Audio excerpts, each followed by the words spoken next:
Ngày ấy, ở một ngôi làng nhỏ giữa vùng quê Ấn Độ, có một cậu bé tên Kabir. Cậu sinh ra trong nghèo đói, ở một túp lều cũ. Một người cha già làm nông, một người mẹ bệnh tật quanh năm, quần áo rách, giày thùng đế, bụng thường trống rỗng khi đêm xuống. Nhưng giữa những thiếu thốn ấy, Kabir vẫn giữ trong mình một thứ quý giá nhất, đó một giấc mơ. Một giấc mơ lớn hơn ngôi làng, lớn hơn những bữa cơm đạm bạc, lớn hơn cả thực tại nghèo khó đang bao quanh cậu. Khi nhiều đứa trẻ khác chỉ nghĩ đến bữa ăn ngày mai, Kabir lại nghĩ đến tương lai của cả đời mình. Cậu không biết nó sẽ bắt đầu từ đâu, nhưng cậu tin rằng nếu mình nghĩ lớn, mọi cánh cửa đều có thể mở ra. Khi Kabir chia sẻ ước mơ của mình, người ta cười. Người trong làng nói cậu mơ mộng viển vông, rằng một cậu bé với túi rỗng làm sao có thể nghĩ đến chuyện lớn. Những lời cười chê ấy không chỉ làm tổn thương Kabir mà còn thử thách lòng tin trong cậu. Cậu nhiều lần tự hỏi liệu giấc mơ của mình có quá xa vời. Nhưng rồi, mỗi lần nhìn thấy mẹ nằm trên giường bệnh, thấy cha trở về sau một ngày dài làm việc không công, Kabir lại thầm nhủ, nếu mình từ bỏ thì ai sẽ thay đổi số phận này. Đôi khi, niềm tin không cần ai ủng hộ, chỉ cần một người dám giữ lấy nó đến cùng. Kabir bắt đầu dành mỗi buổi tối để học, đọc bất cứ cuốn sách nào có thể mượn được. Cậu không có bàn học, chỉ một mảnh gỗ cũ và một chiếc đèn dầu. Ánh sáng yếu ớt ấy phản chiếu lên khuôn mặt kiên nghị của cậu bé nhỏ. Trong căn phòng lạnh lẽo, Kabir đã bắt đầu hành trình đầu tiên của mình, một hành trình khai sáng tâm trí. Cậu hiểu rằng nghèo đói không chỉ là thiếu tiền mà là thiếu tri thức, và tri thức chính là chìa khóa của tự do.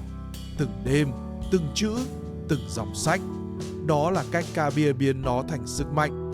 Dù cuộc sống vẫn khốn khó, cậu vẫn tin chỉ cần tâm trí đủ lớn thì mọi bức tường đều có thể bị phá vỡ. Đêm đông, Kabir vẫn ngồi bên ngọn đèn dầu.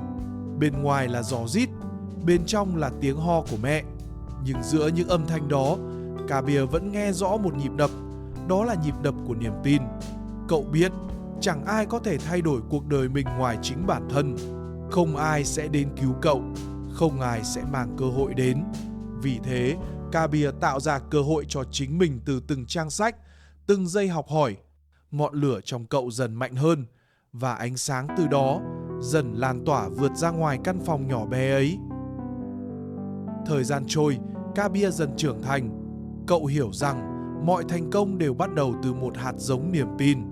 Một hạt giống nhỏ bé, vô hình, nhưng khi được nuôi dưỡng bằng kiên trì và kỷ luật, nó sẽ nảy mầm.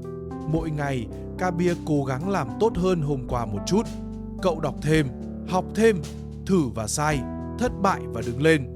Không ai biết đến cậu, nhưng cậu vẫn làm, vẫn đi tiếp, vẫn tin. Bởi với Kabir, tin vào bản thân là tài sản duy nhất mà người nghèo có thể bắt đầu. Khi việc kinh doanh phát triển, Kabir đối mặt với những thử thách mới, cạnh tranh, thất bại, tổn thất và cả những đêm dài không ngủ. Nhưng thay vì sợ hãi, Kabir đón nhận tất cả như một phần của hành trình trưởng thành. Cậu học cách điều hành, quản lý và quan trọng nhất, cậu học cách không đánh mất bản thân khi thành công dần đến gần. Mỗi lần gặp khó, Kabir lại nhớ về những đêm tuổi thơ nghèo khổ. Chính những ngày ấy đã dạy cậu rằng nếu bạn đã sống sót qua nghèo khó thì chẳng thử thách nào còn đủ sức làm bạn gục ngã. Kabir mở thêm cửa hàng thứ 2, rồi thứ 3. Cậu tuyển người, giúp đỡ thanh niên trong làng có việc làm. Ngôi làng nghèo năm nào giờ đã đổi khác. Từng nụ cười, từng mái nhà, từng hy vọng mới nảy mầm. Người ta bắt đầu kể câu chuyện của cậu cho nhau nghe, như một minh chứng rằng người nghèo cũng có thể viết lại số phận bằng chính đôi tay mình. Kabir không chỉ làm giàu, cậu tạo ra tác động. Cậu chứng minh rằng nghĩ lớn không phải là mơ mộng, mà là dám hành động khi chẳng ai tin. Nhiều năm sau, khi Kabir đã trở thành người thành công, cậu trở về nơi xưa.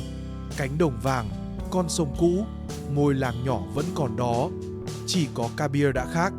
Cậu đi giữa tiếng cười chào đón, nhưng trong lòng lại dâng lên cảm xúc khó tả. Bao năm qua, mọi đau khổ, mọi hy sinh đều xứng đáng. Hôm nay, câu chuyện của Kabir không còn là của riêng cậu. Nó là câu chuyện của mọi người từng bị xem thường, từng khởi đầu từ con số 0.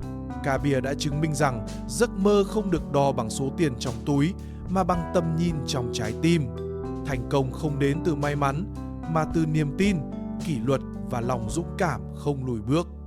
Nếu bạn đang nghe những lời này, hãy nhớ, dù bạn đang ở đâu, dù bạn đang khởi đầu thế nào, chỉ cần dám nghĩ lớn, dám tin, dám đi tới cùng, cả vũ trụ sẽ mở đường cho bạn. Nếu câu chuyện này chạm đến trái tim bạn, hãy chia sẻ nó với ai đó đang cần niềm tin. Nhấn like để tiếp thêm động lực cho nhiều người. Đăng ký kênh Mỏ Vàng Tri Thức để không bỏ lỡ những hành trình đầy cảm hứng khác.